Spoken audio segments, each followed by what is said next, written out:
So today I will be presenting how to win the 2 Sigma Connect data science computation. Sorry, it's not that very sensitive. Yeah, okay. Let's try this one. Yeah. Hello. Yeah.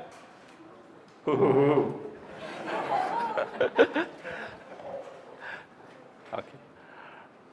All right, so for those of you who have never heard of Kaggle or are not familiar with Kaggle, so Kaggle is a very popular data science computation platform, and in fact, it's as of today, so it is probably the most active and largest data science community.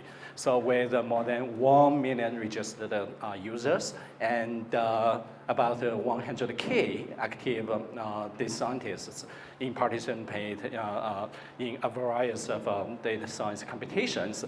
So a lot of big names, so like Google and Facebook and Airbnb, Amazon, they are all partnering with Kaggle in hosting some most interesting and challenging data science competitions. For today, so I'll be talking about the 2 Sigma data science computation.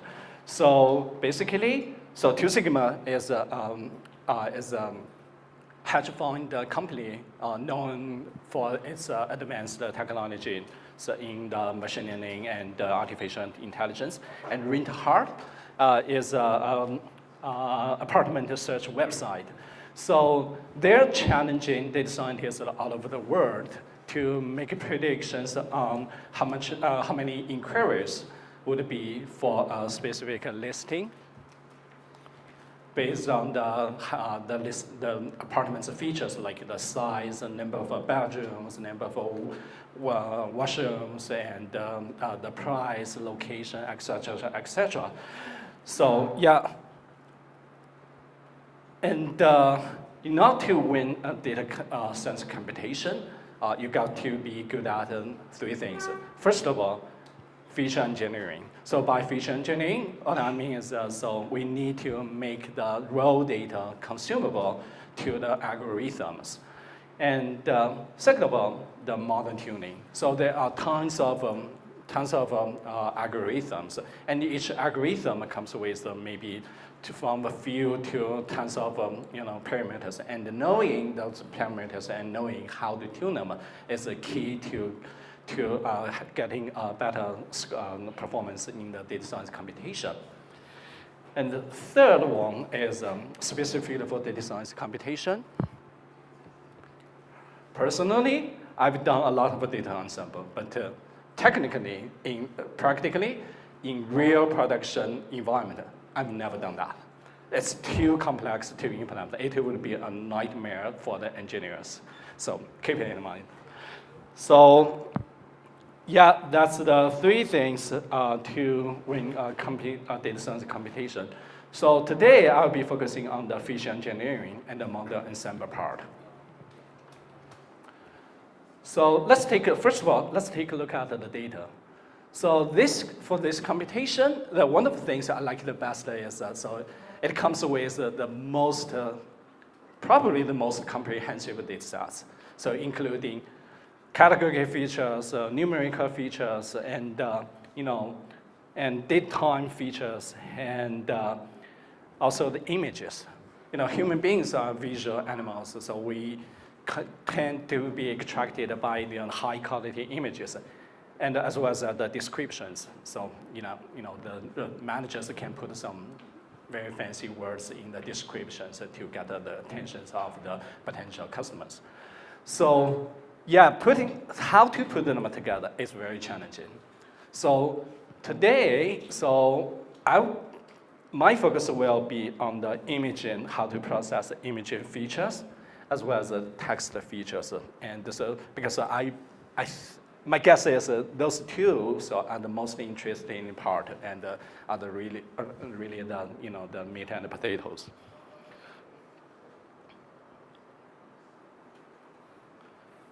Okay, let's first of all take a look at the text features. So in this computation, there are There are two types of the text feature. One is the description, another is features. So by features, hello, who. So by features, hello, who.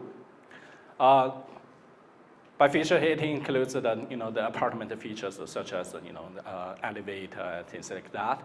So it's sort of my habit to organize the features in groups and try to put together some potential techniques and see how I can actually start with the techniques. So, and I kind of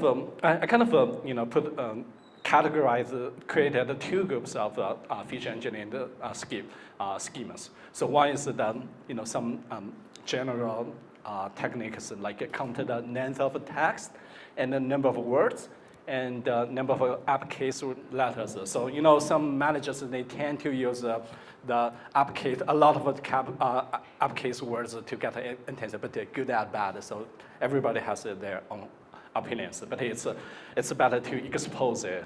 So, and the number of features and number of HTML tags. So to see if the manager tend to be organized, more organizing or not. And so this are some common techniques to extract the feature from text. And there are some more generic techniques to extract the feature from text.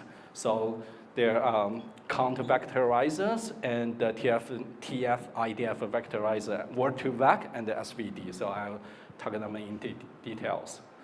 So let's first take a look at token count encoding. So for that, what that does is to extract every single word and create a corresponding features for each individual word. And if the word occurs in the corresponding text, it will mark the corresponding column as one, as the occurrence in that text. So that's pretty simple. And next one is a little bit more complex. So we know, if we started thinking, so how can we rank the importance of each word? So we may realize, okay, so the frequency of a word might be important. But if it's too frequent, that may not be a good thing. So, hello? I wonder if these have batteries that are low. Yeah. Must be. Maybe turn it off. Turn On. Okay, It's thank you. not flashing. Hi. Yeah, so we probably want to, so if for instance, the starting words like they and that is, this kind of words, they appear very frequently. So that there might not be much information. So yeah, I just skipped it. Okay, so that's why we wanted to include the TF, which stands for term frequency. Essentially, it's the occurrence in the corresponding text, the frequency in the specific text. And the IDF stands for inverse document frequency. So it's counted as the log of the occurrence of that word, the total examples divided by the number of examples where you can find the corresponding word. So by this way, we can penalize the more frequent. We'll switch the battery. Okay. Yeah, thank you. We can penalize the more frequent words to get a more fair presentation of feature importance. So this is a so-called TF IDF encoding. And the third one is a little bit new to the word, to the landscape, so which is called the word2vec embedding. So what does that mean? So it creates a vector presentation of each word existing in the corpus.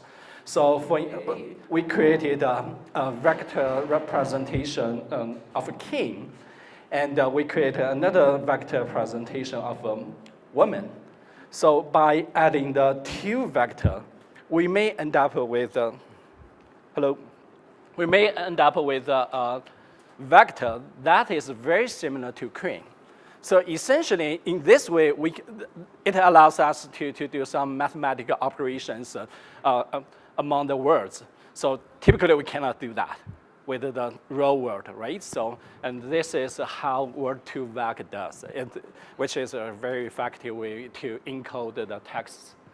So that's the techniques for feature engineering for text features.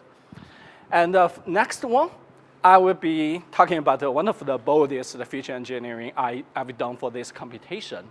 So we know location is very important to the real estate in industry, and may be very important for the rental market as well. But and in that case, so the easiest way to think about that is so the distance may matter, right? So the distance to the amenities such as a subway and the bus station, library, and the superstore, they do matter, right? So, but the problem is this kind of feature are not included in the raw data. This computation's raw data. But how can we hack? Is it possible to hack it? The answer is yes. So let's show that. So first of all, we'll create a couple of filters.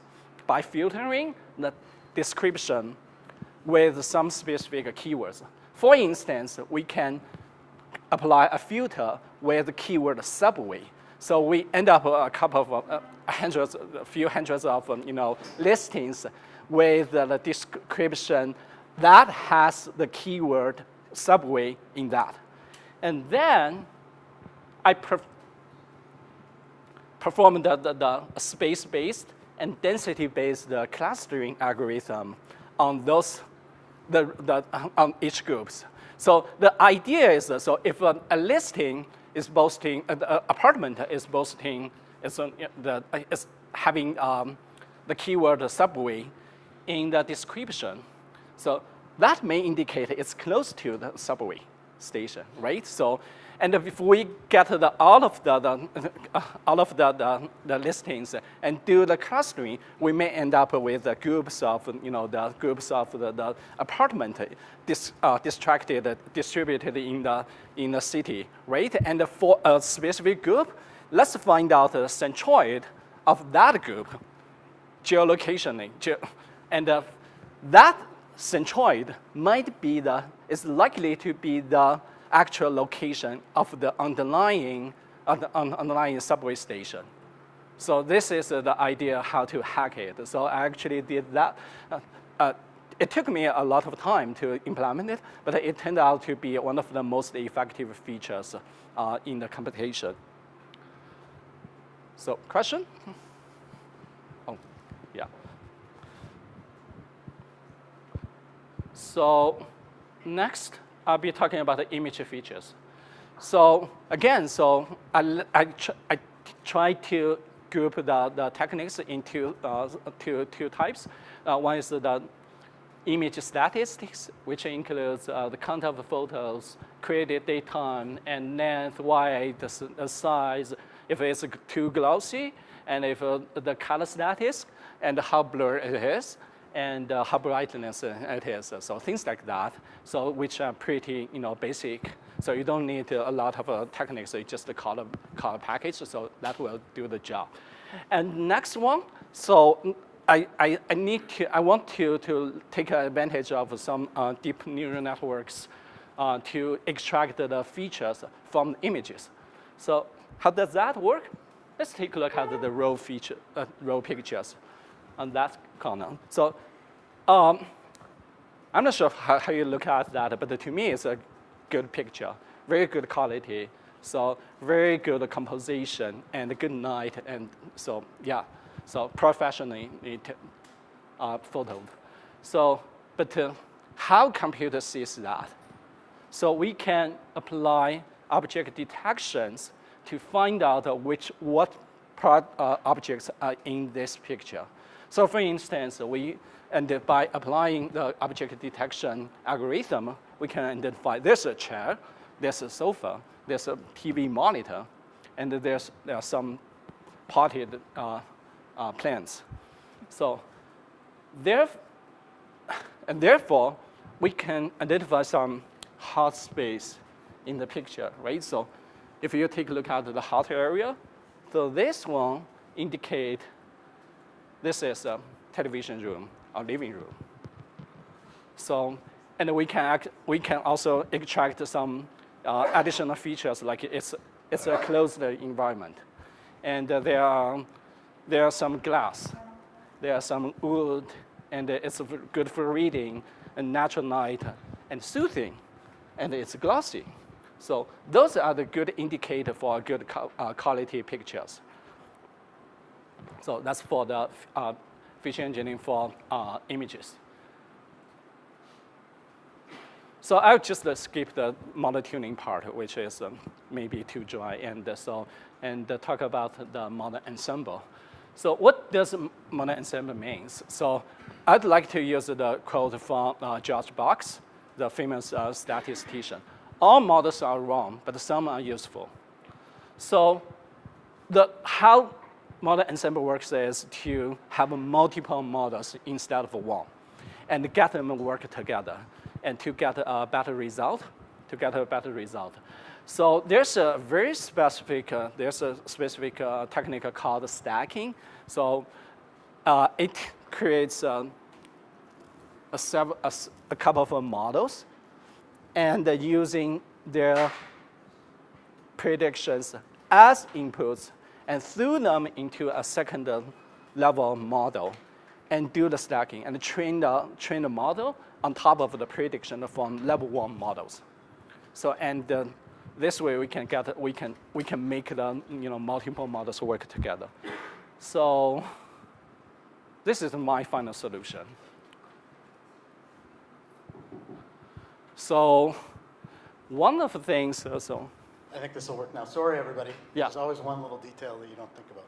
Yeah. Does anyone have any questions about the previous slides that they want to ask before they forget what they were? I assume some of you couldn't hear. I just have a few questions about the context. So this context is being used to take data from some sort of data set and transform it into predictions.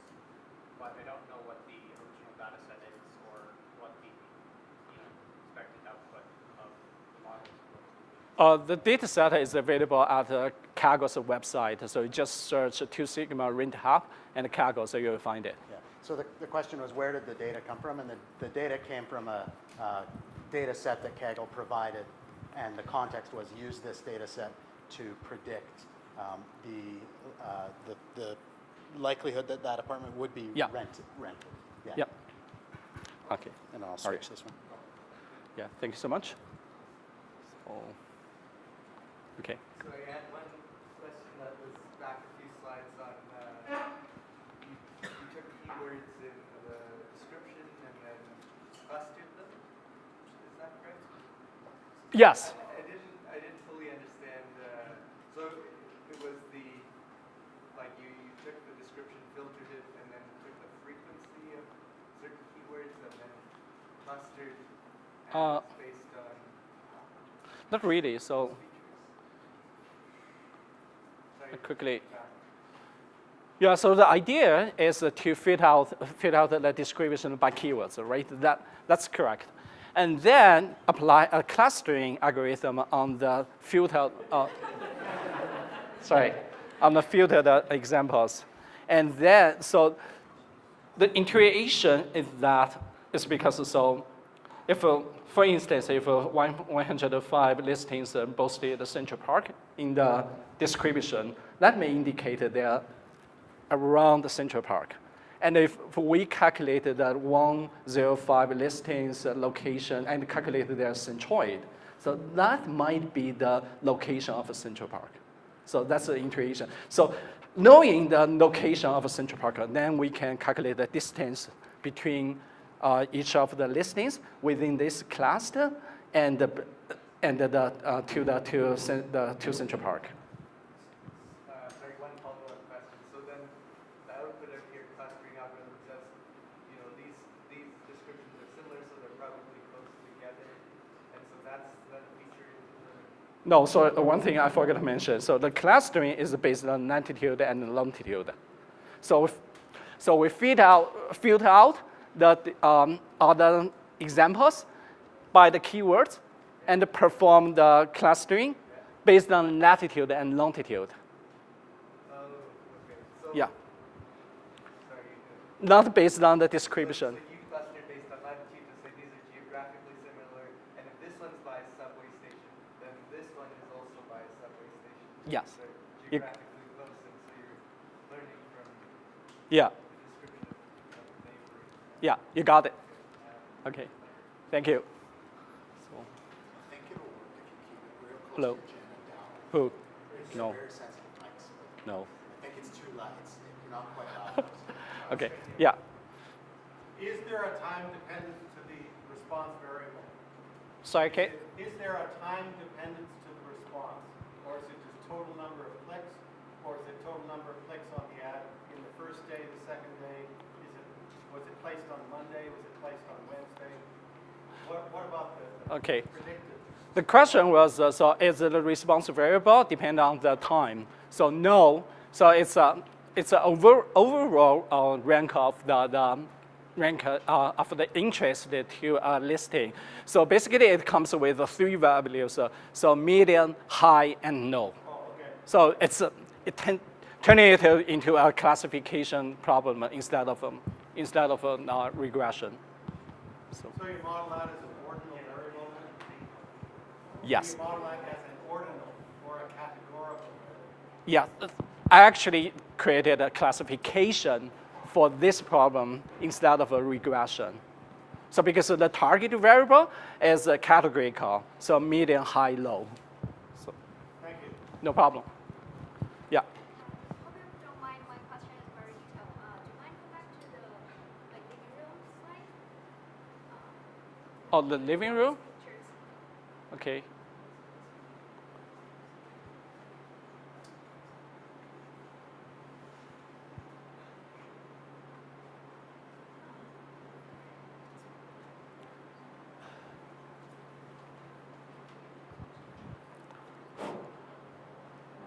Yeah. Yeah, this one, I see the model prediction for classification. Just one more. Okay. Yeah, so the image class for television room and living room, it's a very low number. So did you just accept whatever is being recognized, or did you set up a threshold? Oh no, so I just ranked it and get the top 3. Oh, okay. Yeah, because it comes with multiple predictions, so I just rank it and pick up the top 3. Okay. Yeah, no problem. Okay. Thank you so much. Oh, so one last question. Yeah. What does the heat map actually tell you, or how do you even derive that heat map? So this heat map tells which area is of the interest in terms of the classification. So it was extracted from one of the layer of the deep neural network. Oh, okay. Yeah. Okay. No. Thank you so much.